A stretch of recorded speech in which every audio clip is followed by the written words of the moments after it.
todo el poder administrativo concentrado allí en la Alpujarra y a unos cuantos miles de pasos las cuevas. Yo recuerdo que conté los pasos que había desde la plazoleta central de la Alpujarra hasta la entrada de las cuevas. No recuerdo ahora el número que me dio, pero eran 1000 y tantos pasos hasta la entrada. Y parecía increíble además que eso estuviera sucediendo frente a las narices de las autoridades. ¿Cómo es que entonces ahí podía suceder lo que sucedía a los ojos de todos? En las cuevas era frecuente que cada tanto muriera algún drogadicto. Claro, personas víctimas de enfermedades muy severas, en condiciones de malnutrición, pero es que además expuestas a enfermedades, pero además a peleas. Eventualmente alguno moría.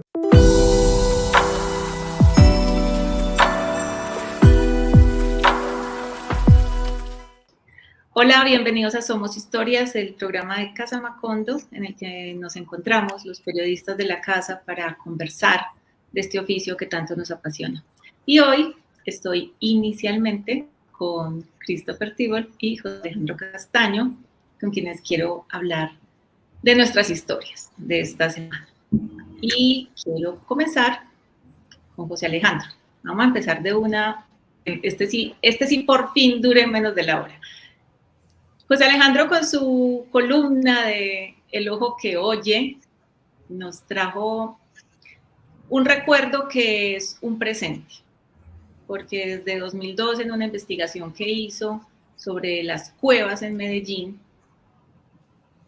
ese recorrido nocturno y esa introducción que hizo en ese lugar, que luego se demolió y que pareciera haber sido la solución a esas cuevas, pues resulta que hoy, cuando él nos trae ese recuerdo de esa investigación, resulta que no, que Medellín sigue con esas ollas efervescentes en drogadicción y en indigencia, en habitantes de calle, y los problemas han seguido creciendo.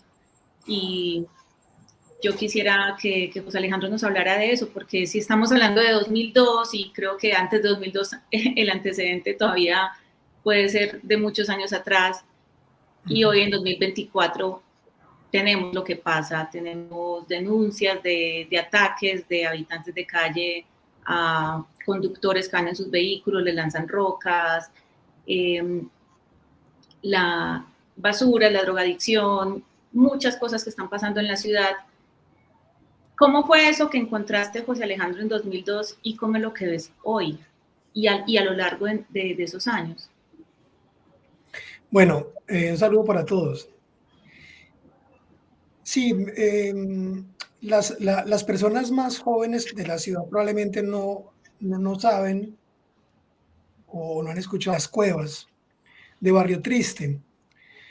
Era un lugar muy conocido a finales de los años 90 y comienzos del 2000, porque eran conocidos como el antro de droga más grande de la ciudad, probablemente el más grande de todos. Eran unos caserones viejos que los comerciantes de droga habían tomado y solamente quedaban las fachadas de dos casas que adentro estaban unidas por corredores, por pasadizos. Eran dos grandes caserones en un barrio cuyo nombre es Jesús Nazareno, porque en Corazón de realidad, Jesús. Corazón de Jesús, tienes razón, Corazón de Jesús. El nombre además, el nombre además es un barrio muy antiguo de la ciudad, es un barrio muy viejo, está en la orilla del río Medellín, en la margen derecha del río, en su recorrido de sur a norte. Pero el barrio en realidad se conoce como Barrio Triste, que es un nombre que bien le queda a ese barrio. Ese barrio con los años fue perdiendo su carácter domiciliario y se fue convirtiendo en un barrio con una vocación de talleres mecánicos, talleres de mecánica automotriz, y fue allí donde se instalaron las cuevas. Todos recordaremos la película Rodrigo de No Futuro, de Gaviria. Bueno, algunos de los protagonistas de aquella película, actores que no eran actores, pues eran de ahí. habitantes de las cuevas. Era un sitio al que pues, no se podía entrar porque pues, era un sitio muy peligroso. Yo recuerdo que en la época se decía que en las horas pico, en las horas de mayor presencia de indigentes, que esto era los viernes en la noche, podía haber adentro de las cuevas 350, 400 personas. Pero todo esto era una masa de gente flotante que deambulaba las calles de la ciudad intentando ganar algo de dinero para poder comprar las dosis de droga. Yo logré meterme a las cuevas un viernes, fue una inmersión de un par de horas, unas pocas horas, y relaté aquello en una crónica que publiqué para el periódico El Colombiano. Lo sorprendente de las cuevas, además, es que estaban muy cerca del centro administrativo de la Alpujarra, que como todos sabrán, es la sede de la alcaldía de la ciudad, la gobernación del departamento, el consejo municipal, la asamblea departamental, el Palacio de Justicia. Es decir, todo el poder administrativo concentrado allí en la Alpujarra y a unos cuantos miles de pasos las cuevas. Yo recuerdo que conté los pasos que había desde la plazoleta central de la Alpujarra hasta la entrada de las cuevas. No recuerdo ahora el número que me dio, pero eran 1000 y tantos pasos hasta la entrada. Y parecía increíble además que eso estuviera sucediendo frente a las narices de las autoridades. Otro de los edificios importantes que están ahí muy cerca de las cuevas, todavía más cerca, era el recién inaugurado en aquellos años edificio inteligente de empresas públicas de Medellín. Yo recuerdo de niño que empresas públicas hacía visitas guiadas, venían buses desde los barrios populares de Medellín para conocer el edificio moderno de empresas públicas. ¿Cómo es que entonces ahí podía suceder lo que sucedía a los ojos de todos? En las cuevas era frecuente que cada tanto muriera algún drogadicto. Claro, personas víctimas de enfermedades muy severas, en condiciones de malnutrición, pero es que además expuestas a enfermedades, pero además a peleas. Eventualmente alguno moría, eventualmente alguno era niño o niña. Claro, la policía no podía entrar a las cuevas a hacer levantamientos de cadáver. Entonces lo que hacían los jefes de ese lugar, los mafiosos dueños de ese lugar, los que administraban ese lugar, era ordenar que los cuerpos se picaran. Y entonces los colgaban del cuello y los tasajeaban. Esos cuerpos los metían en bolsas o en costales y los vertían, los botaban en la madrugada en el río Medellín. Esos cuerpos iban apareciendo aguas abajo y recuerdo que cuando comencé esta investigación, la gente de medicina legal infería pues que eran habitantes de calle por las características de los cuerpos, por los quemones en los dedos, por el tipo de dentadura, en fin. Había una decrepitud en esos cuerpos amputados que se correspondía con personas habitantes de calle. ¿De dónde provenían? De las cuevas. El alcalde de la época, cuando yo publiqué esta historia en 2002, era Luis Pérez Gutiérrez. Él mandó una carta de felicitación al colombiano. Esta historia salió publicada un domingo, dando las gracias, decía él, por abrirle los ojos a una realidad que él desconocía. Eso desde luego no era creíble. Y unos días después no se le ocurrió mejor idea al alcalde, junto con su equipo de asesores y demás, que ingresar a las cuevas y demolerlas. 150 policías entraron a las cuevas y arrearon como animales a los indigentes y derribaron las cuevas. Antes del derribo de las cuevas, pasaron unos días después del operativo policial, antes del derribo, yo logré volver a las cuevas. En aquella ocasión, recuerdo, fui con una periodista y con un fotógrafo del Colombiano. Ver aquello a la luz del día, pues era ver otra cosa. Yo me detuve en las paredes, me llamaban la atención algunas cosas que habían escrito en las paredes. Y bueno, de ahí rescaté unos 6 textos, unos 6 poemas que a mí siempre me parecieron que estaban muy bien escritos, que además eran como una voz muy potente y muy lúcida sobre lo que allí ocurría y logré rescatar esos pequeños textos. No fue lo único que copié, hay otras frases, otras pequeñas cosas que copié. Y bueno, la historia de la columna de esta semana, del ojo que oye, es justamente tres, tres de esos poemas que yo rescaté de las paredes de las cuevas. José Alejandro, esos poemas, pues, por lo que tú dices que están bien escritos, pues quizás ya pues, en un juicio pues, muy estricto literario de la poesía ya tendríamos otra evaluación, Claro. pero no es cualquier rayón en la pared. O sea, ahí había alguien con una sensibilidad, con algo más, y eso quizás da cuenta de quiénes podían llegar a caer a una cueva de estas. O sea, el espectro de personas desde su condición social, académica, económica, era amplísimo. Te Sí, podías sí, encontrar cualquier tipo de persona ahí, en cualquier sí, nivel ya de ingreso a la indigencia o de llevar mucho tiempo. sí, me gustaría hablar un poquito de eso, pero veo que Christopher levantó la mano. Perdón, hola Cata, José y la gente que nos está siguiendo y viendo el programa.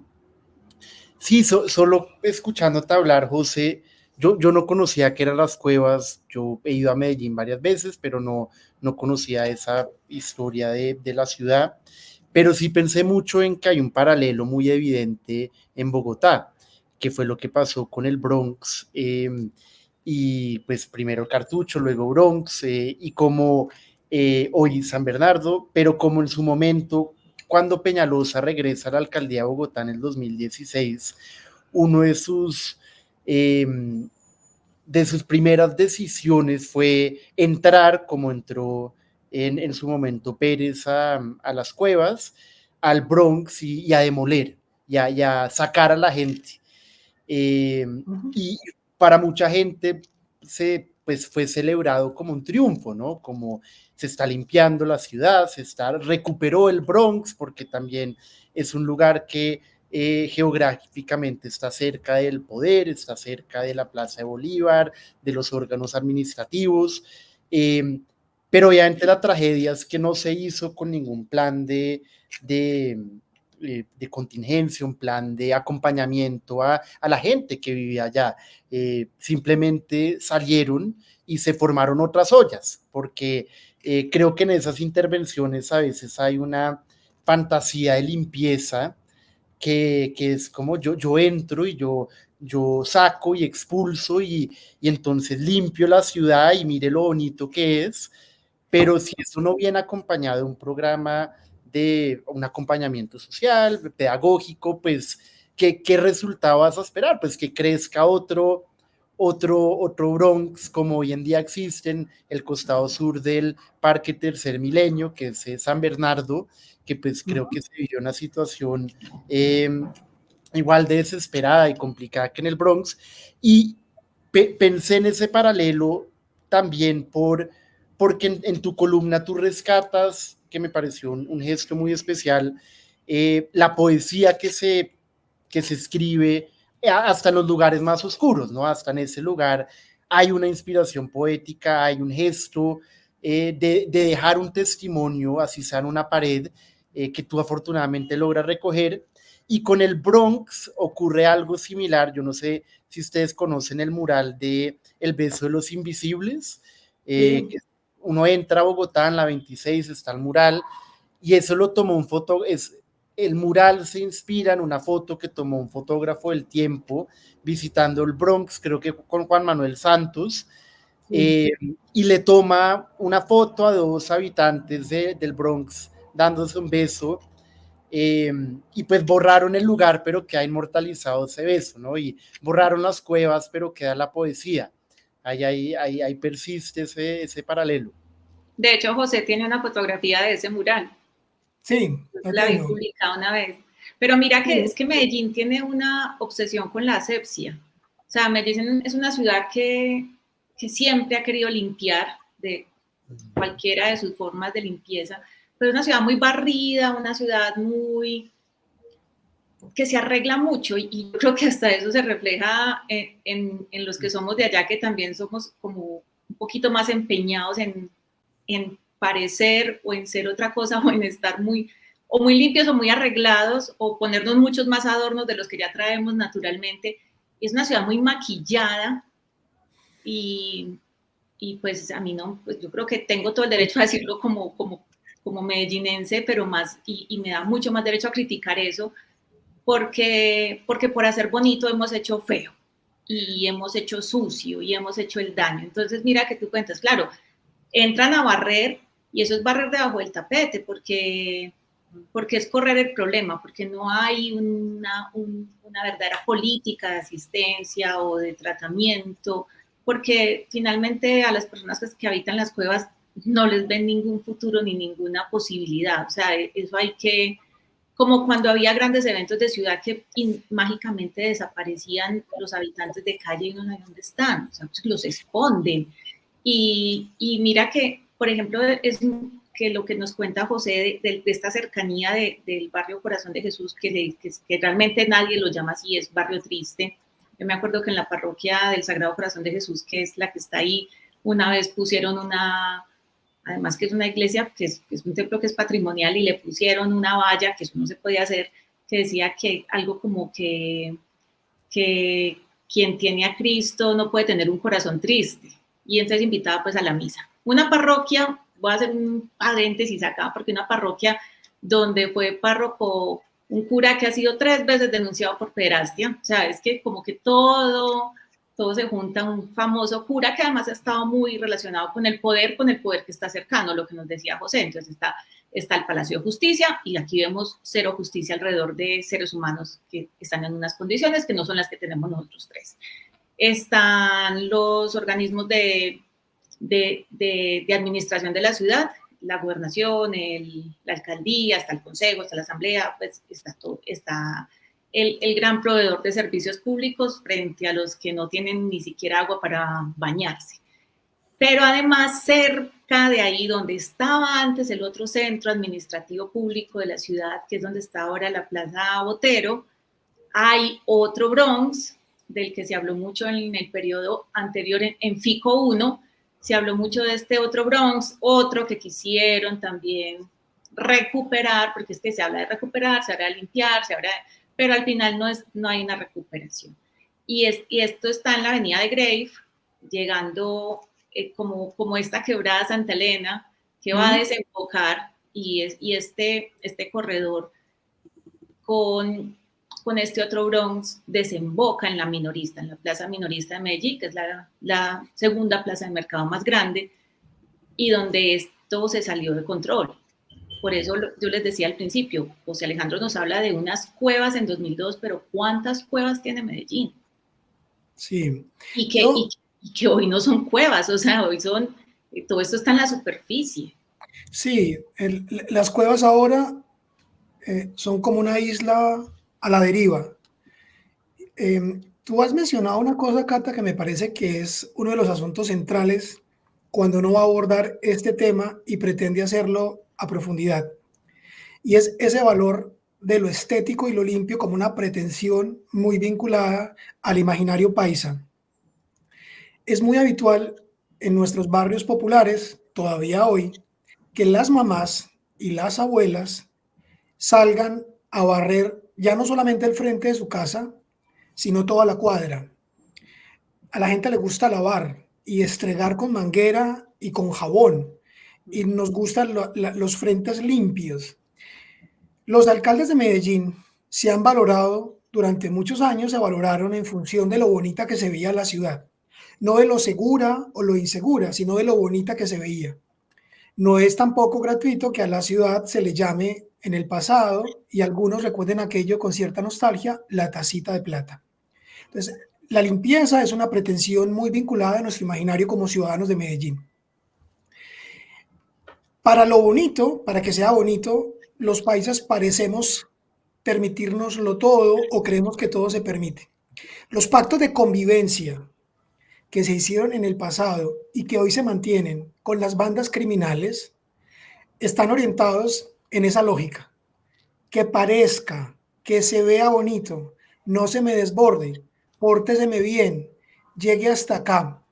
Lo que las cuevas nos recuerdan es un desmadre, es una desproporción, es un vertimiento más allá del borde, y eso hiede, pero además asusta, y eso no lo hemos corregido. Y no lo hemos corregido porque no hay un interés real de corregirlo, porque las únicas aproximaciones que se han hecho a ese problema son de carácter estético. Seguimos considerando el problema de los indigentes en Medellín. Hoy se calcula, lo decía el propio alcalde actual, muy enojoso entonces con el anterior alcalde, él mismo dio la cifra, una cifra que ahora le pesa a él en contra. Dijo que en Medellín había cerca de 9.000 en las calles del centro, deambulando el centro, 9.000 indigentes, la inmensa mayoría de ellos, más del 90% de ellos, drogadictos. Una azarosa y muy dolorosa, una situación humana muy dolorosa, que queremos, que lo entendemos como algo preocupante porque afea, porque hiede, y nos cuesta mucho ver las implicaciones que hay de eso. Quiero mencionar una de las implicaciones, nada más, y alguna vez haremos un programa que circule por acá, que camine por acá. No es la intención de hoy, pero está bien mencionarlo. Las plazas de vicio en el centro de Medellín son posibles por también la connivencia de la policía metropolitana. Los policías en el centro de Medellín conviven con el tráfico de droga y ellos, una porción de ellos, de policías corruptos, no diré que todos, por supuesto que no, pero hay un sector de la policía metropolitana que se lucra del comercio de alucinógenos en el centro de Medellín, de noche y de día. Y eso hace que ese negocio perviva, persista. Esos 9.000 indigentes que deambulan las calles suponen una enorme cantidad de dinero. Basta calcular con que en promedio un indigente se gaste entre 20 y 30 mil pesos, para ponerlo en cifras muy pequeñitas, 20 y 30 mil pesos diarios de consumo de droga. Digo, una cifra pequeñita, para calcular lo que esa gente, esos míseros humanos que van por ahí, pueden sumar en un día. Esa plata va a los bolsillos de los jefes de la plaza de vicios. Y esas plazas de vicios están identificadas. Cualquiera puede verlas. Están ahí, a los ojos de todos. Y por ahí transitan en las motos y en las patrullas la policía. ¿Cuándo vamos a abordar este problema realmente como tiene que abordarse? Esa es la pregunta. No es con chorros de agua. No es evitando que ensucien los jardines que hasta hace poco, en agosto, se remozaron para la fiesta de las flores. El asunto es más complejo y aquí falta unas dosis de franqueza y de honestidad y de valentía, no solamente a las autoridades, sino también a la sociedad paisa. Pero un día hablamos de eso. Claro que sí. Y quería preguntarte ahorita que mencionabas lo de IEDE, porque si tú tienes el ojo que oye también, yo quiero saber, esa nariz, ¿qué sabe?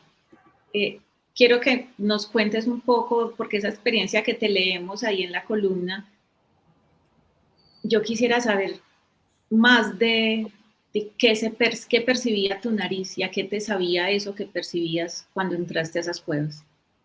Muy doloroso.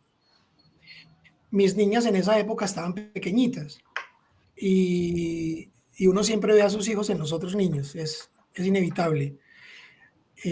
Ver niños drogándose siempre es muy doloroso. Ahora, ver niños prostituyéndose por raciones de droga es todavía más doloroso, y eso era bastante común en las cuevas. Yo recuerdo haber visto una escena de una niña masturbando a un hombre esperando el final de lo que le quedaba de droga al sujeto. Pero eso que pasaba entonces pasa hoy. Ahora, el olor es una mezcla de muchas cosas. Huele a mierda, huele a pegante, huele a droga, huele a pecueca, que es una palabra muy nuestra, que es muy sonora. El olor a pecueca es extraordinario. Yo recuerdo que cuando entré esa vez con ese fotógrafo del Colombiano y con esa periodista, días después del operativo policial, el olor todavía a pecueca, a estiércol, a droga, estaba vivo, era muy fuerte allí. Ahí ya no había personas, lo que había eran ropa, suciedad, trozos de cosas, pero el olor es un olor muy desagradable. Es un olor que además te interroga en muchos sentidos, ¿no? Es un olor que no solamente interroga tu nariz, interroga tus otros sentidos. Eh, lo que yo suelo pensar bueno, lo que pensé entonces y luego pienso esto cuando paso por algunos lugares, etcétera, es que llega un punto de la vida de un ser humano en que eso deja de importar. Ese olor ya no se percibe, esa repugnancia ya no nos dice nada, y ahí hay seres humanos que terminan reconociendo ese lugar como un lugar de supervivencia. Y cuando eso ocurre, ya no hay punto de retorno, ya no hay punto de retorno. Hoy estamos asistiendo en Medellín a un nuevo fenómeno asociado a todo esto y es el lanzamiento de rocas desde, desde los puentes peatonales sobre la avenida regional. Ya se han producido 2 muertes, ha habido accidentes, son rocas enormes que se lanzan sobre los vehículos. Al parecer, es lo que han dicho las autoridades, se trataría de personas de la calle. Yo me detuve en alguna de estas noticias y luego miré los comentarios de la gente, de los ciudadanos de a pie sobre esa noticia. Y la mayoría de ellos, muchos de ellos, repito, creo que la mayoría, hablan de salir a matar a los indigentes. Y algunos incluso dicen prenderles fuego, matarlos a pedradas también, etcétera. Quienes dicen eso, pues claro, lo dicen desde un lugar de mucha impotencia y de mucha rabia, que me parece que es legítimo sentir esa rabia y esa impotencia, pero lo que no está bien es proponer aquello y suponer aquello y pensar aquello y desear aquello. Ese olor de esos lugares, de esos rincones, ese olor, de otra manera, me parece a mí, también lo llevamos dentro. Es decir, las personas llevamos esa putrefacción dentro y por eso las personas pueden reaccionar con tanta virulencia y con tanta violencia, y una persona que parece de lo más cuerda y tranquila, pues termina participando en el linchamiento físico de una persona que ha sido capturada por ladrón o, en este caso, porque lo descubren lanzando una piedra sobre un vehículo. Yo creo que esa putrefacción no solamente está en esos lugares, que por supuesto está, sino también está en nuestra psiquis, está en nuestras maneras, está ahí adormilada y eso es muy peligroso. Por esos lugares, ya no solamente esos lugares físicos, sino esos lugares emocionales, hay que ventilarlos. Y creo que me fui un poco lejos de tu pregunta, Cata, pero hablando de ese olor, es un olor muy doloroso, es un olor que no se te quita. Tú después puedes oler lo que quieras, pero es un olor que no termina de irse. Y cuando estaba escribiendo esta columna, repasando este texto del ojo que oye para este nuevo texto en Casa Macondo, volví a evocar ese olor y puedo decir que lo tengo muy presente. Ahí tenemos entonces esta columna del ojo que oye, 3 poemas para que quienes no la han leído vayan y repasen por estas líneas, por estos versos que quedaron en esas paredes de las cuevas en Medellín y que José pudo registrar. Y tengo por acá, me voy a traer para este momento un tema que quería tener al final, pero lo quiero enlazar con lo que venía hablando José, pero por ahí tengo a Juan Pablo ya para entrar y quisiera tenerlo aquí, porque José hablaba de, pues yo no soy madre, pero sí, pues tengo, pues, yo creo que como cualquier ser humano, puedo llegar Perfecto. a tener una sensación frente a un niño, una niña que sufre, no trasladada al sentimiento maternal, pero quiero que hablemos, por eso que mencionabas, de la caricatura que hizo Leo esta semana, que nos trae el mapa de Colombia convertido en un monstruo, en un ser abominable que está devorando niños y niñas. Y es porque yo quisiera que, atado a eso que nos hablaba José, de encontrar en unas cuevas ya niños y niñas en ese grado de estar tan perdidos, las denuncias que ha hecho Juan Pablo sobre pederastia, los hechos recientes de desapariciones, desmembramientos, asesinatos, es algo que les quiero preguntar, quiero que cada uno de ustedes me dé una reflexión o algo que piensen sobre esto, y es ¿hacia dónde mira un país que no está mirando a sus niños y a sus niñas? ¿Qué visión puede tener un país que está tan ciego frente al cuidado de sus niños? Es una tristeza. Hola, compañeros, ¿cómo están? Hermosuras. Juan.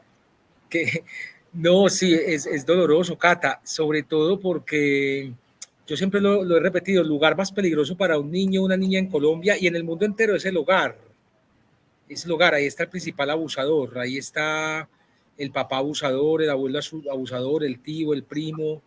Y qué tristeza que el lugar que debería ser el lugar más seguro para un niño, para una niña, para cualquier persona, sea el lugar más inseguro. Entonces, si partimos de ahí, la sociedad está completamente podrida y es absolutamente abominable.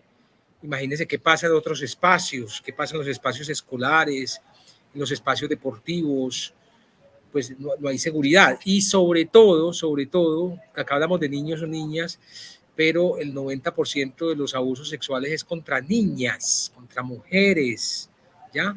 Entonces la mujer no solo sufre de grande los abusos, sino que la mujer está sufriendo desde chiquita, está siendo perseguida desde chiquita es presa de depredadores sexuales, y es algo que todavía no alcanzamos a dimensionar. Entonces, el caso de esta niña, Sofía, a mí me partió el alma, ¿no? Pero ya poco a poco el caso va mermando ante la opinión pública, ya poco se va hablando de esto hasta que aparezca otra en unos 3, 4, 5 meses.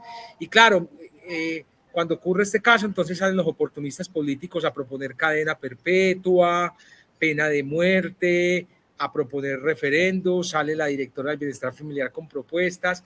Nada de eso lleva a ningún lugar, ni mucho menos al cuidado que debemos tener con los niños y niñas y adolescentes. O sea, no hay políticas públicas que de verdad permitan pues que los cuidemos. Y abusar de sexualmente, pero en este caso pues también asesinar a una niña, como fue el caso también de la niña Zamboní en Bogotá y otros casos emblemáticos en el país, pues son vainas que sí nos deben cuestionar a mucho a nosotros como sociedad. Aquí normalizamos tanto eso que decimos, pues hubo un señor que se llamó Luis Alfredo Garavito.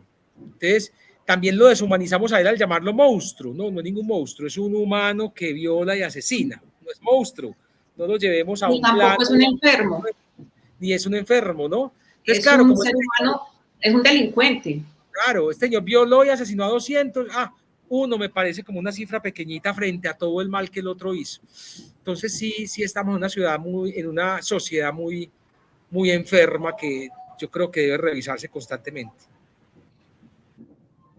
Sí, yo creo que ese uso de la denominación monstruo pretende en realidad salvarnos al resto, porque el otro es el monstruo, pero yo no soy ese monstruo. Y también le damos la categoría de monstruo porque entonces lo ponemos en un lugar que está más allá del carácter humano. Nos aterra, nos llena de pavor suponernos semejantes a ese otro. Y en realidad hay una enorme cantidad de semejanzas, no solo nos acercan a ese otro, sino que nos emparentan en un montón de sentidos. Entonces, claro, eso nos aterra y por eso lo llamamos monstruo. De acuerdo, ni son monstruos, son seres humanos el asesino de esta niña es papá, es padre, y tenía una relación de afecto con su mujer.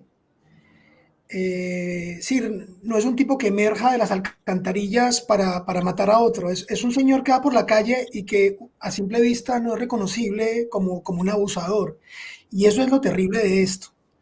Yo también creo que en estos casos tenemos que poner la verdad o intentar poner un mínimo de verdad sobre la mesa para encarar el asunto. Las penas que se piden de pena de muerte no suponen que eso vaya a dejar de suceder, ni los linchamientos a los abusadores. A veces, la sociedad, el conjunto de los ciudadanos, pretendemos imponer un criterio de justicia que también es morbosa, irascible, violenta, cruel. Eso no se contrapone al hecho criminal, convirtiéndonos el resto en criminales. De esa manera no estamos equiparando. La justicia tendría que ser, en todo caso, otra cosa. Y ahí hay un gran debate por hacer. Ahora, como dice Juan, van a aparecer los unos y los otros pescando en río revuelto. Pero esto hay que decantarlo. Mientras tanto, entre ayer y hoy, hay un número enorme de niñas y de niños abusados en Colombia. No asesinados de momento, abusados. Esa realidad está ahí. Esa realidad está ahí y es latente. Entonces, no sé, yo creo que a mí me desesperanza mucho que esto ocurra. Y tan grave me parece eso como la forma en que nosotros como sociedad reaccionamos a eso. Que creo que reaccionamos de modos que no nos plantean ninguna salida ni ninguna solución. Por el contrario, como que ahondan la herida y ahondan ese lugar de barbarie, de brutalidad, de ignominia, del que estamos todos o la mayoría enfermos. Bueno, no, yo solo diría un poco pensando en lo que decían ahorita de la idea del monstruo. Hace poco leí una novela, creo que fue una de Carrer, donde sucede algo en un pueblo en Rusia, o hay un crimen, y hay una señora que insiste que el criminal tuvo que haber sido un demonio. E insiste una y otra vez, y la razón por la cual insiste eso es porque es incapaz de concebir que un humano haya cometido el crimen. Creo que es un crimen justo de un menor de edad, de que desaparece, matan a una mamá con su bebé, es lo que ocurre. Y, y esta idea del monstruo o del mismo demonio aparece como algo casi para salvar nuestra humanidad, ¿no? Para decir, para rescatar lo humano, que se crea esta figura del demonio. Eso me llamó mucho la atención. Y en cuanto a lo otro, Cata, o sea, yo sí creo que es importante que en estos momentos de quiebre, cuando ocurre algo como lo de esta niña o lo de Juliana Zamboni hace un año, la indignación, digamos, aviva a la ciudadanía digamos, avisparse, a proponer proyectos de ley, a ver qué soluciones se le pueden encontrar, cómo se puede proteger más a los niños, y eso es muy importante y está muy bien. Y pues es necesario, ¿no? Es más que importante, pero creo que también hay que no como regodearse en como la trampa de la desesperanza, de pensar que todo está mal o que acá entonces Colombia solo se está devorando a sus niños. Claro, hay tragedias incontables y las que tú quieras, pero creo que el aliciente debe ser bueno, trabajemos a futuro y como no perder de vista que también hay cosas buenas y hay gente que está haciendo las cosas bien y que no todo es necesariamente oscuridad, porque creo que quedarse ahí tampoco es bueno, ¿no? Es como esa lluvia de oscuridad o esa visión de la oscuridad hacia dónde nos puede llevar, ¿no? No como quedémonos ahí lamentándonos. Creo que también puede ser como una especie de peligro por sí mismo. Igual, para cerrar este pequeño bloque que les planteé, quería enfatizar que frente a todos estos hechos estamos aprendiendo todo el tiempo, así como inicialmente usábamos esos términos de monstruosidad y de enfermos, y hemos logrado aprender, así como cuando todavía hablábamos de raza y hemos aprendido pues que ni siquiera es un término biológico. Creo que también es darnos la oportunidad de no cerrarnos y poder ir aprendiendo. Yo creo que también en algún momento llegué a tildar de enfermos y de monstruosos a estos seres y he logrado comprenderlo y va por esa línea que mencionaban Christopher y José Alejandro, de claro, de ponerlo en otro lugar que no es el mío, el de mi especie, pero es que mi especie es la que está generando este daño. Y lo otro que quería mencionar con esto, se me olvidó, tenía como una idea ahí que la estaba cocinando y se me fue, pero bueno, era básicamente, quería hacer esta reflexión alrededor de la caricatura que nos presenta Leo, que la ven ahí en nuestro portal y pues creo que trae muchas reflexiones frente a los niños y las niñas y no solamente como al país como institucionalidad, sino como los que lo habitamos. O sea, y ya cada uno decide desde dónde estar. Y me acabo de acordar lo que les iba a decir, porque en este asunto del ajusticiamiento y de decidir qué hacer, estaba recordando a Desquite, de Gonzalo Arango. Y es el asunto de que creemos, y mire que volvemos a hablar de lo de la limpieza, creemos que matando a este ser o eliminando a este ser, eliminamos la maldad de la sociedad. Y como decía en Desquite volverá a venir y vendrá con otros nombres o con otros alias. O sea, mientras no se vaya a la raíz del problema o del fenómeno, del hecho violento y cómo se va a tratar como sociedad, va a volver a surgir con otras caras, con otros nombres. Yo no sé, yo a veces quisiera no caer en la desesperanza, Christopher, pero es que yo siento que la maldad también viene con nosotros y se manifestará en mayor o menor medida en cada ser humano. Los que llegan a este nivel de daño supremo que hemos visto o quienes decidimos permanecer bajo otros parámetros sociales de convivencia.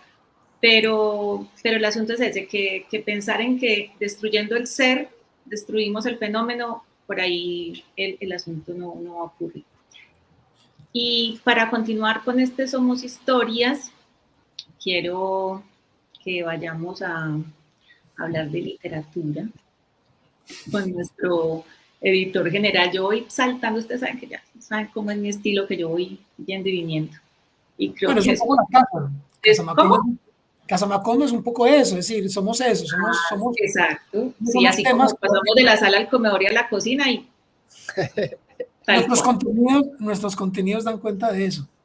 Sí, y qué bueno que pueda ser así, porque así como tú encontraste poesía en el lugar más, en el que menos te imaginaste que lo se podía encontrar, porque mira que eso es una cueva, es un lugar oscuro, y la poesía siempre nos ha dado esa ilusión de luz, pues es el arte mayor de la literatura. Entonces también tenemos esa posibilidad aquí en Casamacondo y Christopher nos trajo Sin Remedio, la novela de Antonio Caballero que cumple 40 años, ¿cierto? Una cuarentona así como yo, un poquito menor nomás. Pero resulta que Christopher, que nos tiene acostumbrados a las reseñas, nos trajo esto que yo le digo que es una reseña no reseña, porque para mí fue una lectura de la lectura. Porque se puso en la tarea de encontrarse con otros autores, con otros escritores, con otros lectores, para que contaran cómo había sido su lectura de Sin Remedio. Entonces, Christopher, a ver, ¿por dónde quiere empezar? ¿Hablando de Sin Remedio o hablando de los Sin Remedio que invitó a hablar de Sin Remedio? Pues, si quieres, arranco por decir que Sin Remedio cumple 40 años y para mí es una novela muy importante en, digamos, la historia de la literatura colombiana.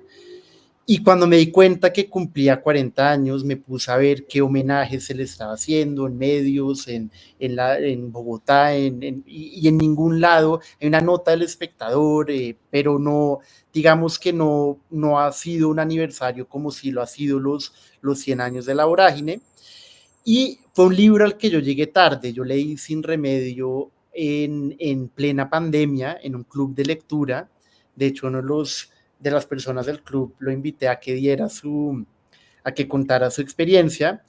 Y fue una lectura, yo creo que esas lecturas de pandemia, o por lo menos los libros que yo leí en ese momento, fueron lecturas que me marcaron o que se quedaron quizás más conmigo que otras, porque yo siento que como ese desasosiego de no el fin del mundo, pero quizás el fin del mundo, uno se aferraba con más fuerza a la ficción, ¿no? Y a las series, a la literatura. Y entonces pensé que un homenaje bonito a Sin Remedio podía ser preguntarle a otros lectores de saber si los había impactado tanto como a mí, saber si Sin Remedio para ellos había ocupado ese mismo lugar, y me puse en esa tarea. Contacté yo creo que como a 40 personas, en un comienzo solo a bogotanos, porque es una novela profundamente bogotana, entonces quería ver, bueno, qué... 40 para 40. Exacto, y le escribían a escritores, periodistas, gestores, entendiendo que muchos no iban a tener el tiempo, no se les estaba ofreciendo una remuneración, pero bueno, aparecieron 7 finalmente, y ahí está Yolanda Reyes, está Ricardo Silva, está Sandro Romero, que conoció a Antonio y que es cercano a Beatriz, a la hermana de él, otros lectores, y cada uno cuenta. Hay una de David Roa, que es un productor de audiolibros y ex librero, una anécdota que cuenta de pidiéndole la firma a Caballero, que no les cuento mucho, pero vale la pena leerla. Y, y sí, quería rendirle un homenaje a un libro que yo creo que es una novela muy importante en Colombia y en lo que significó en su momento también. Una cuarentena que no fueron 40 días, a unos 40 años que sí son 40 años y unos 40 escritores y autores y lectores buscados que no fueron 40, pero está fueron bonita 7. esa coincidencia con el 40. Un número que me ha gustado, ¿sabes? Pero qué bien. Y quería, de estas lecturas que te hicieron, hay una, pues, que es la que le da título a la historia, y es que dice que Sin Remedio es nuestra Rayuela. Esto lo dice Yolanda Reyes. Sí, eso lo hice. Y eso a mí me dejó, pues, desde que lo vi, fue como, ¿por qué? O sea, sí, podemos llegar a considerar esta novela, única novela de Antonio Caballero, nuestra Rayuela. Claro, es una comparación que puede suscitar polémica. La escogí como el titular de la nota, creo que porque es algo que engancha, y pues la idea es invitar a la gente a que la lea. Digamos que Sin Remedio es una novela de alguna forma más convencional, arranca y narrativamente sucede en un orden cronológico, no propone un juego estructural como si lo propone Rayuela.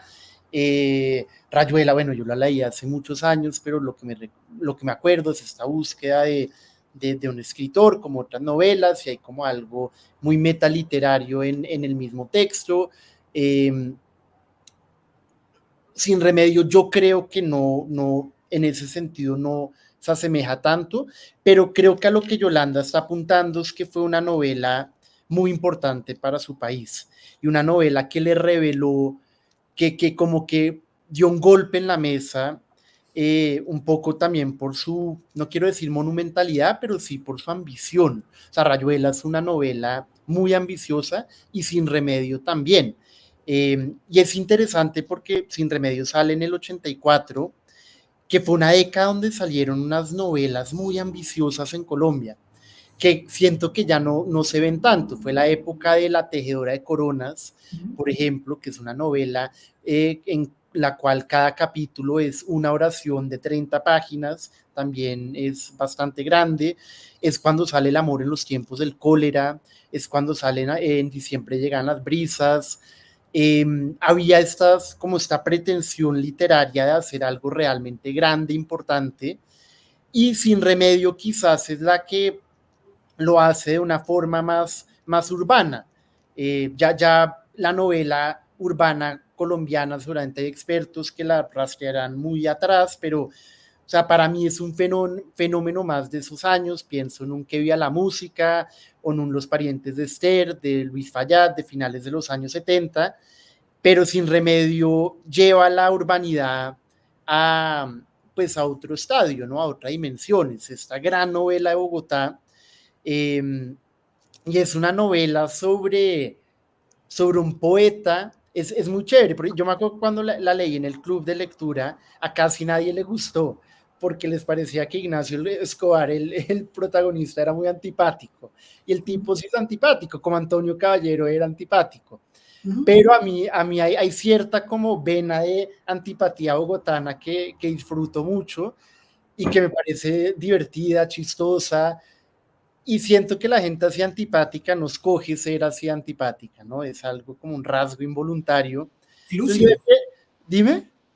Okay, que hay un rasgo de lucidez en esa antipatía. También.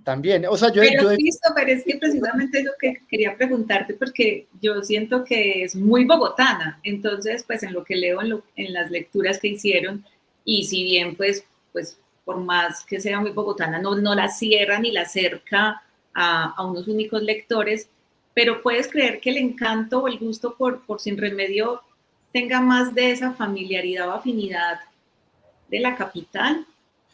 Sí, o sea, pensá un poquito como en mí o en alguien de la costa. ¿Cómo nos ves frente a Sin Remedio? Pues lo voy a anotar para leerlo. O sea, yo creo que la gente que ama Bogotá va a amar más a Sin Remedio, o que la conoce, porque la forma en que Antonio te describe es un plato de ajiaco, hasta como describe Piedra Ballena, que es uno de los cerros, de como las peñas que hay en los cerros de Bogotá.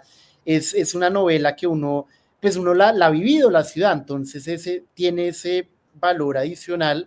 Pero yo te diría que Sin Remedio, como toda gran novela, trasciende el lugar donde transcurren sus hechos. O sea, creo que toda gran novela apunta hacia algo más universal, ¿no? Por eso una obra de Shakespeare, tú la puede ser sobre un príncipe danés, pensando en Hamlet, pero tú la puedes representar en cualquier lugar del mundo y va a seguir siendo válida, porque en últimas es un drama sobre las emociones humanas.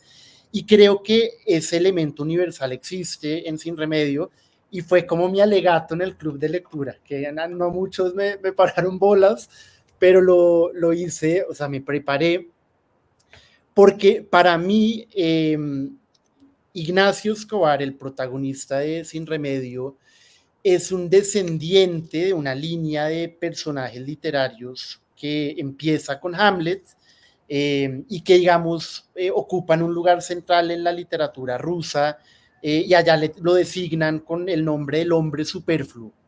Y el hombre superfluo es un hombre que suele ser de un contexto aristocrático, una persona sensible, educada, y tal vez un poco neurótica, un poco nihilista, y que se rehúsa a actuar. Que no, con rasgos afeminados. Dime. Casi que con rasgos afeminados. Claro, tiene sus rasgos afeminados y tiene su duda ante la vida, ¿no? Y ese es Hamlet, que sabe, que duda ante si matar al tío, que pues da su discurso de ser o no ser, de seguir viviendo, quitarse la vida, y que su tragedia casi es tener que actuar, sin querer actuar, o como su gran tragedia es no poder no actuar.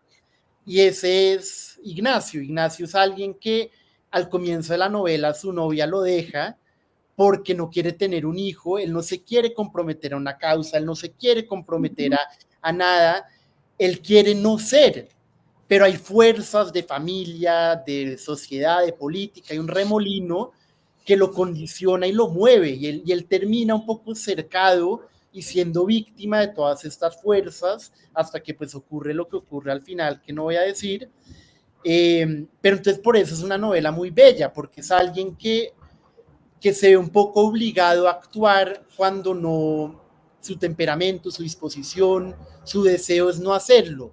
Y justamente o digamos, lo único que sí lo motiva es escribir un gran poema que está en el corazón del libro. y la escritura de ese poema la logra cuando él se vacía a sí mismo completamente, que tampoco quiero entrar en muchos detalles, pero en fin, creo que Caballero hablaba de que la novela tenía la estructura de una corrida de toros, yo no sé, en una entrevista, y yo no entiendo la entrevistadora cómo no le pregunta como usted qué quiere decir con eso, porque lo dice como si hay 5 estructuras clásicas de novela y una es la de la corrida de toro. Y yo no sé bien a qué se refería, pero sí hay sin duda algo de un protagonista que está cercado dentro de un espectáculo que es su propia vida, que está siendo toreado por la misma vida y que no sabe cómo salir. Y bueno, eso es un poco, creo que mi lectura de Sin Remedio, se la recomiendo a cualquier lector, no solo a los bogotanos. Creo que es muy bonito, y me anuncio acá que en el especial de los 50 libros del año vamos a sacar un reportaje testimonial escrito por Isabel Caballero, la hija de Antonio, en el que ella nos va a dar sus impresiones de la novela, que será otra de las formas en que le vamos a rendir homenaje a ese libro. Pues mira, tú lo que dices Dale, Cata, tranquilo. Sí. No, que quería saber un poco más de ese club de lectura, o sea, quiero saber todos los detalles, los pormenores de quién estaba. Eso se los vamos a quedar debiendo porque ya llevamos mucho rato, después le hablamos de ese club, pero quería mencionar que porque tú dices que... Todavía existe, Juan, todavía existe. Para que te ingreses. Que él logra hacer este poema cuando logra vaciarse, y mira lo de los 3 poemas en la columna de José Alejandro, que justamente aparecen en una cueva, y qué tanto podrían haberse ya desprendido de sí mismos estos personajes, o la persona que los escribió, para consignar ese poema en esa pared. Y tengo, ya sí, nos vamos a pasar de la hora, y viene Juan Pablo que habla poquito, entonces nos va a rendir. Vamos a hablar de una pirámide. Y esto es una investigación que Juan Pablo adelantó, o viene adelantando, porque esto parece que va para más, pero el origen de esto, lo que prendió la chispa de esto, fue una investigación anterior de Juan Pablo sobre un hotel y una playa robada. Y por ahí, esta investigación derivó en unos hallazgos que lo llevaron a encontrar que una empresa es realmente una pirámide. Juan Pablo, yo creo que esto va a levantar una ampollita, y nosotros siempre decimos, como ya soltame, pero pues es que yo quisiera soltarte, pero tú no te dejas soltar. Entonces, Juan Pablo, ¿de quién estamos hablando? Bueno, ¿de qué? Yo dije de quién, pero ¿de qué empresa estamos hablando?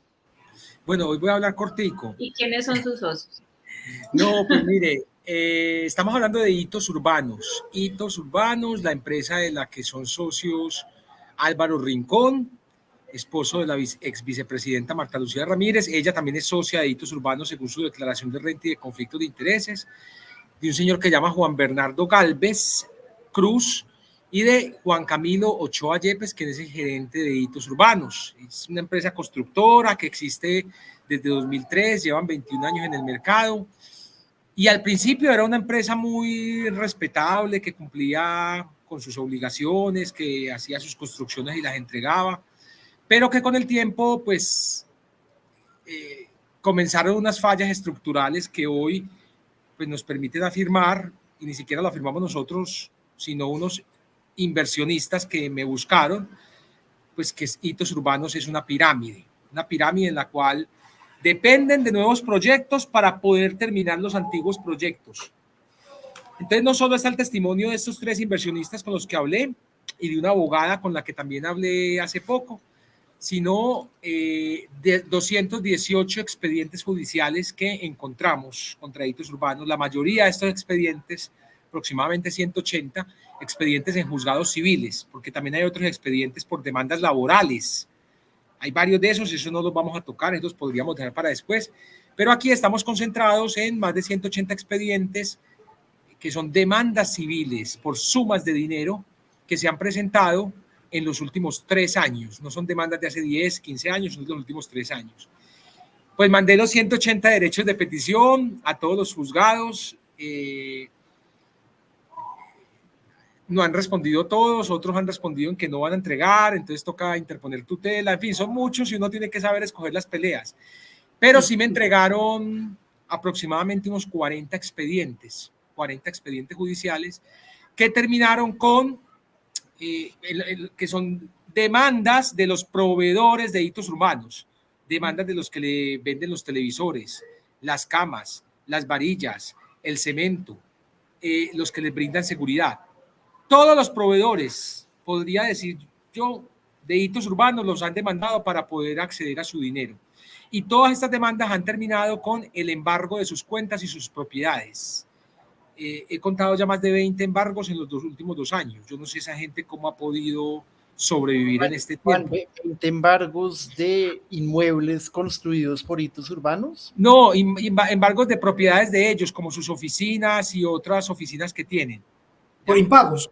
Sí, embargo de propiedades de hitos urbanos como tal. Y el embargo de sus cuentas bancarias. Se las han embargado más de al menos 15 veces, porque es lo que he podido ver en los expedientes, pero deben ser muchísimas más. Entonces, sí, aquí estamos hablando de una pirámide en la cual pues hay muchos poderosos involucrados. Sí, es muy importante esa claridad que tú haces de que ni siquiera fue como una figura a la que llegaste, sino a la que te hicieron llegar los afectados por esto, porque es que funcionan de la misma manera de las tan señaladas pirámides, pero una empresa que tú dices que tenía un gran reconocimiento. Total.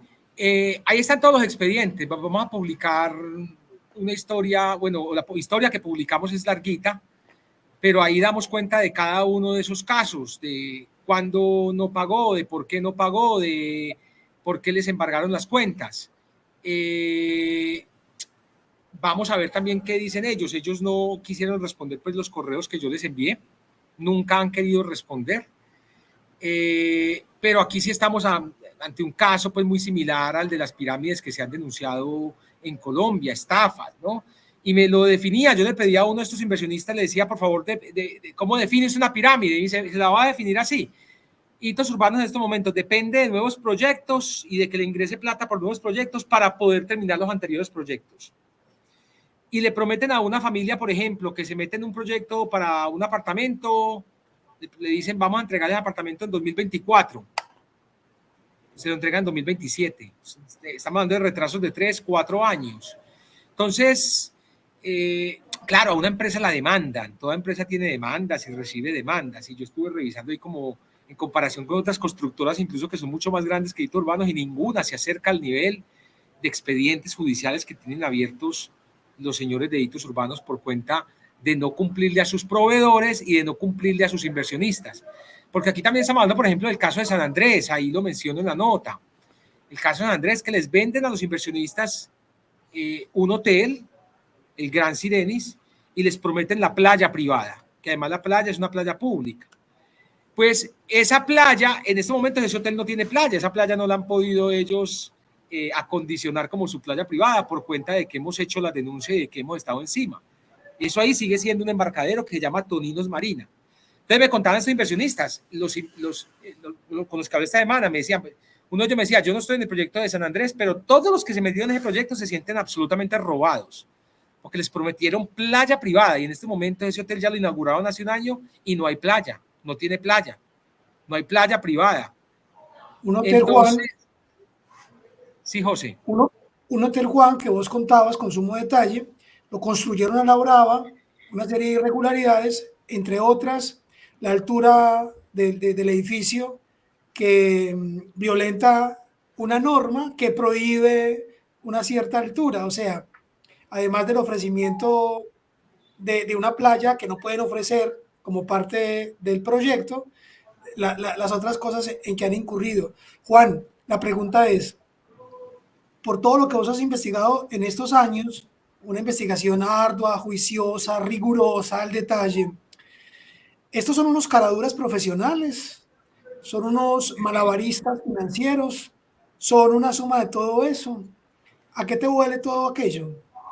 Yo creo que es una suma de todo lo que has dicho, que además, a la que además le suma una influencia política muy brava. Acá es gente que tiene...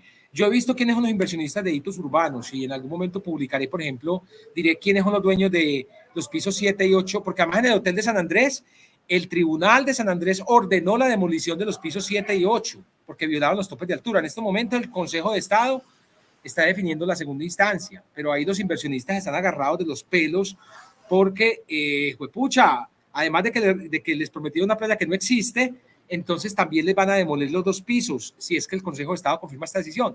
Pero los dueños, propietarios de ese hotel, son los más poderosos de Colombia. Estamos hablando de políticos, de periodistas, de magistrados, de dueños de bancos. Entonces, es una suma de todo lo que tú dices, más una influencia tremenda, tremenda en todos los estamentos de la sociedad. O sea, son como unos intocables porque es que todos esos poderosos tienen negocio y son inversionistas de los proyectos de hitos urbanos. Yo he tenido muy buen amigo de Medellín, de mucho dinero, de mucha plata, de mucha plata. Cata sabe quién es.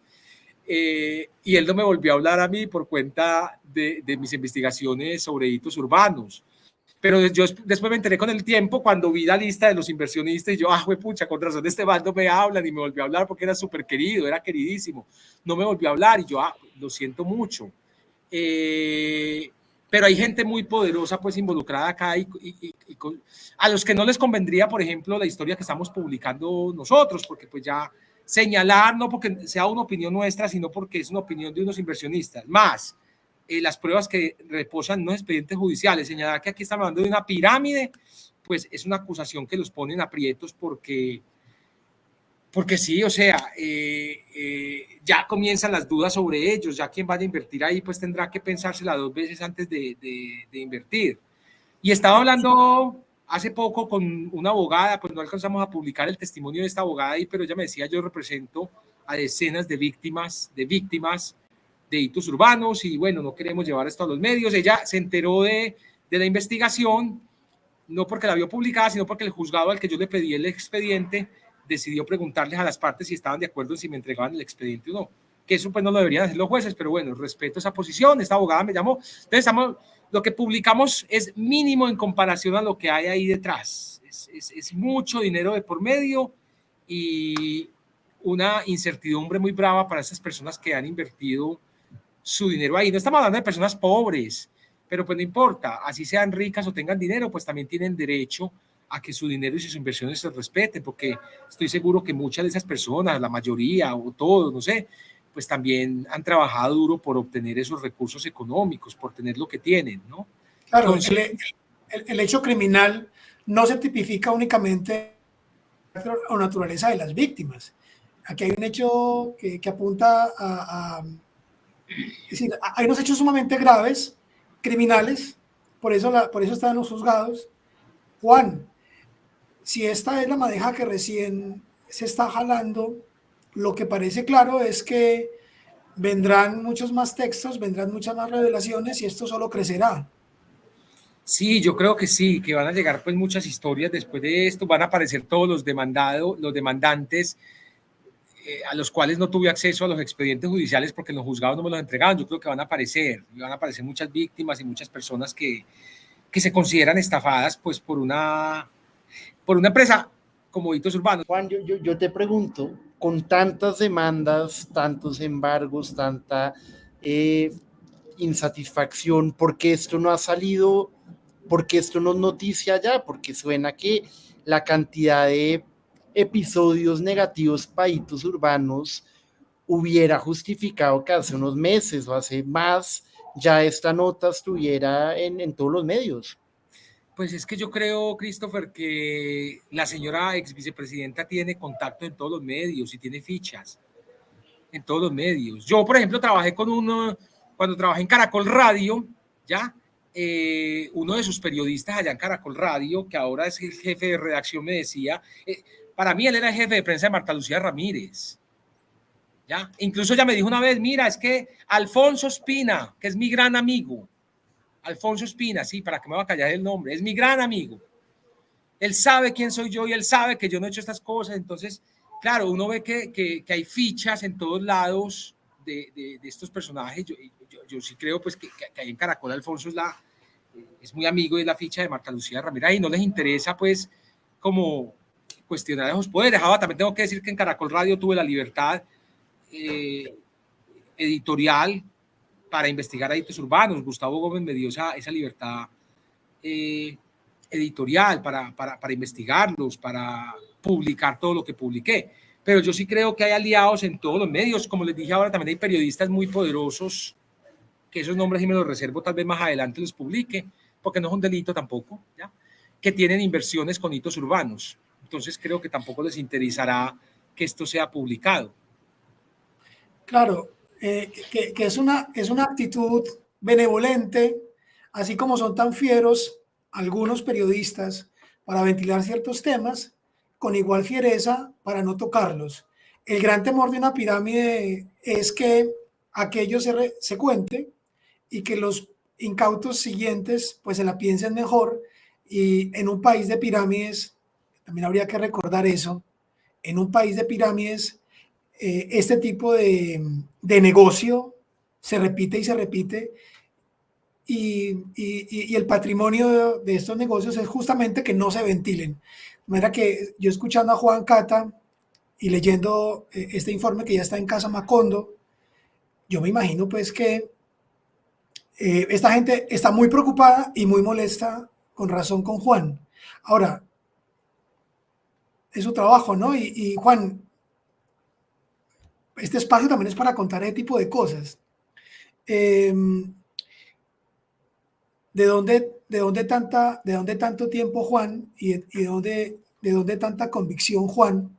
Vos hablas de 180 solicitudes de información, hablas de decenas de recursos jurídicos, y lo que la gente se imagina escuchándote a vos es que vos tenés un equipo jurídico de entre 30 y 40 personas acompañándote a escribir y redactar los derechos de petición, las respuestas a las decenas de tutelas, y lo que tenemos es cargando un perro. Contanos, ¿cuál es tu equipo jurídico, las 40 o 50 personas que te acompañan? ¿Y cómo se llama el perro? ¿Y cómo se llama el perro? Les presento a Bernarda, que es una perrita playera maravillosa que a quien amo y me ama. Y bueno, no, José, no, el equipo jurídico, pues somos Christopher y yo. O sea, Christopher y yo somos los que mandamos los derechos de petición y le ponemos tutela, mandamos solicitudes ciudadanas a la Corte Constitucional. Sí, hemos ido aprendiendo en el camino hemos ido aprendiendo, y lo importante es ir compartiendo como esos aprendizajes con otros periodistas, pero no se necesita de un abogado para reclamar el derecho fundamental de petición. El derecho a hacer preguntas es un derecho fundamental que está pues contemplado en nuestra Constitución política. Entonces, sí, esta semana ha sido muy dura, he dormido muy poco y me dediqué a pedir estos expedientes judiciales, a pelear también con los jueces y con los secretarios de los juzgados que a veces toman unas decisiones pues muy erróneas, pero sí, son muchos y a veces uno ya va perdiendo como el hilo las peleas. Pero no, básicamente la unidad de investigación y nuestra unidad jurídica, pues somos Christopher y yo. Nos denunciaron penalmente.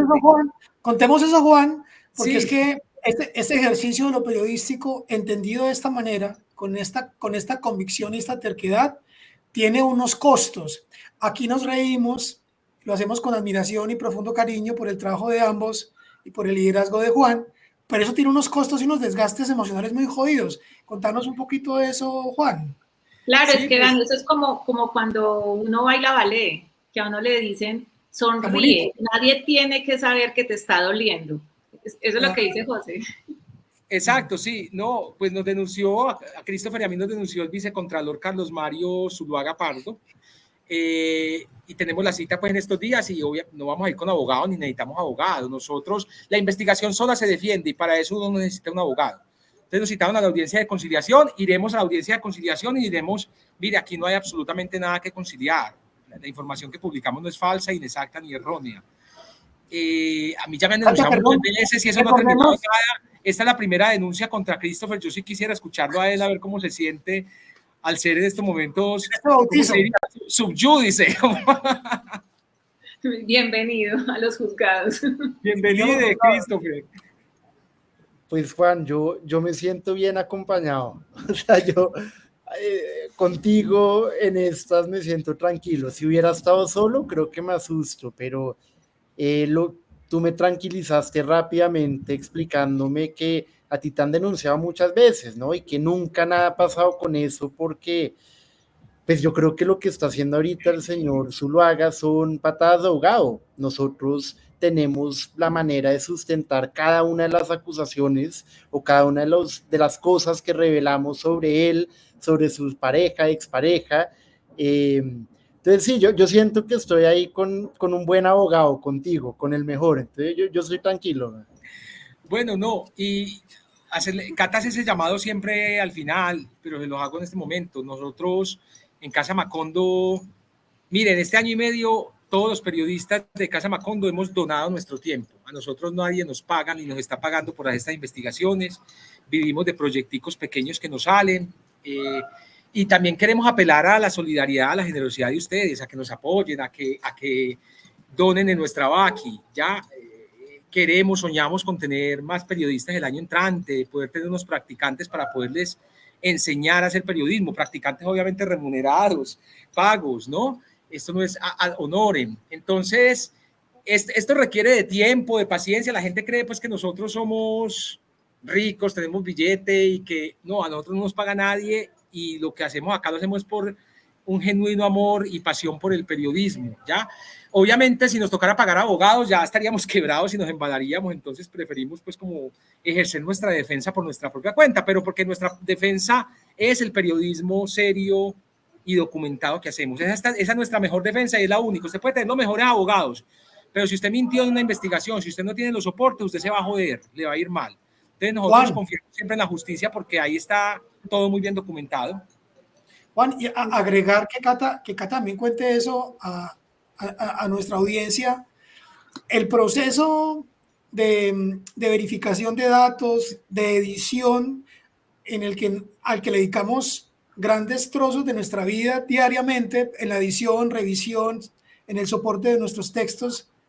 Cata, contá un poco de eso, contanos un poco de eso, porque yo sí creo, aprovechando esto que cuenta Juan, que está bien que la gente lo escuche y lo sepa, el modo de trabajo en Casa Macondo. Es que eso era lo que les iba a decir, que la defensa de las historias de Casa Macondo es la historia publicada. Porque cada letra, cada palabra que se publica acá ha sido cuidada, ha sido investigada, ha sido verificada. Entonces, cuando Juan dice, no solamente porque no tengamos con qué pagar abogados, sino que es porque el respaldo está en lo que se publicó. O sea, nosotros tenemos un trabajo y cuando alguien ha querido publicar en la casa, de hecho les advertimos que el proceso es cansón, porque incluso los periodistas de la casa han padecido la canzoneadera de los editores, la canzoneadera mía, porque nos pegamos de una conjunción que pueda dar lugar a duda, o sea, a ese nivel. Y es como esto que nos cuidamos mucho de lo que yo le llamo la agencia P, la agencia al parecer, y por ahí tratamos de no navegar, no nos gustan los habría, los podría, los quizás, ¿no? Aquí, por ejemplo, investigaciones de revisar 180 procesos jurídicos, de enviar 180 derechos de petición, pero o sea, como le digo yo a Juan, él está candidatizado a un premio Guinness por el ser humano que más derechos de petición ha enviado en este país. O sea, en un país donde acceder a los derechos es difícil y el derecho de petición es la gran herramienta, Juan Pablo en materia de acceso a la información tiene un récord. O sea, todo esto que ocurre, que la gente imaginará, bueno, ¿quién es el batallón de gente escribiendo estos derechos? No, es él con Bernarda dándole ese teclado, es Christopher dándole ese teclado, porque es que enviar un derecho de petición significa tener conciencia a quién se le envía, esperar la respuesta en los términos en que se debe responder. Si no se responde, entonces el siguiente paso y así, y recibir, y luego hasta el punto en que hemos llegado a la corte con las investigaciones que han hecho Christopher y Juan Pablo. Y se ha creado jurisprudencia, que eso ha sido muy importante. No, el pobre Juan Pablo está ahí en una zona. Yo tratando aquí, estoy como en esas, como que uno trata de ser serio y yo no puedo dejar de mirarlo. Pero sí, en lo que les decía José Alejandro, es como toda esta cadena que va desde la propuesta de un tema o desde que ya el periodista ha venido trabajándolo, en la investigación, en la redacción, en el acompañamiento del editor, el acompañamiento del editor, porque cada autor tiene un editor asignado, más el editor general, que en este caso es Christopher, que está con él. Al final llego yo, si no he estado como editora, siempre llego como correctora y hacemos fact-checking, a veces lo hago yo, también Juan Pablo está ahí con el fact-checking y hasta el final, o sea, todo es un conjunto que más que un blindaje es una transparencia, o sea, es el asunto de entregar la verdad de una historia para que las audiencias de Casa Macondo confíen en un proceso investigativo y periodístico que hacemos acá. Y vean, 1:20. Ustedes me disculparán, pero yo tengo un propósito de llegar a los 37 minutos nomás y ustedes se alargan. Es que ustedes hablan mucho. ¿Por qué? ¿Por qué dijiste 37? No, yo digo números aleatorios, pero que me gustan. Pero te lo pregunto porque hace poco salió una investigación sobre el número 37 y es el primer número, cuando a la gente le piden que diga un número aleatorio, el primer número que la gente dice, o el número que más se dice es el 37, porque es el primer número que se siente realmente aleatorio por alguna razón. Y me parece muy chistoso que lo hayas dicho. Ah, mira, no lo voy a volver a decir. Bueno, entonces vamos a dejar hasta acá. Somos Historias. Como les decía Juan Pablo, el apoyo de ustedes es lo más importante para que sigamos haciendo esto. Entre los pocos que somos por ahora y para crecer este equipo está nuestra Baki, para quienes quieran apoyarnos. Él dice que tenemos unos proyectos con los que hemos logrado sumar recursos, pero han sido realmente muy pocos. Entonces, si ustedes quieren apoyar a Casa Macondo, busquen el enlace a nuestra Baki y dejen ahí todos los millones que puedan. O los miles que quieran, dime. No, sumar a eso que están contando, y es que en Casa Macondo hemos renunciado a unas maneras de financiación. Unas porque no nos parecen que son transparentes, otras porque nos parecen que terminan afeando nuestro home, nuestro lugar de oferta de contenidos, y podríamos aliviar algunos recursos mínimos de esas maneras, pero hemos decidido de manera muy convencida y a lo mejor en parte ingenua transitar de una cierta manera, bajo un cierto criterio, y por eso en este caso solo apelamos al llamado a nuestras audiencias. Y mientras vamos patinando proyectos, algunos de los cuales, como ya contó Juan y vos, se han ido concretando. Así que también hay unas maneras de estar con las que nos sentimos muy cómodos y libres para decir, para acentuar, para escoger los temas. No le cargamos agua a nadie, está claro, a nadie, y ahí vamos, a paso de caracol, como insisto yo, y el lema de Casa Macondo pues es ese, ¿no? Periodismo sin afán, o sea, muy decantado. Así es, José, Christopher, Juan Pablo, gracias por estar en Somos Historias. A quienes nos ven, suscríbanse al canal de YouTube para que les lleguen las notificaciones. También tenemos nuestro boletín semanal, nuestra newsletter a la que se pueden suscribir para que tengan ese resumen de las historias, por si se las pierden en el momento en que salen publicadas, sepan de qué hablamos durante la semana. Síganos en nuestras redes sociales, Twitter, Facebook, Instagram, TikTok, YouTube. Y bueno, por acá nos volvemos a encontrar. Gracias por estar y adiós. Chao.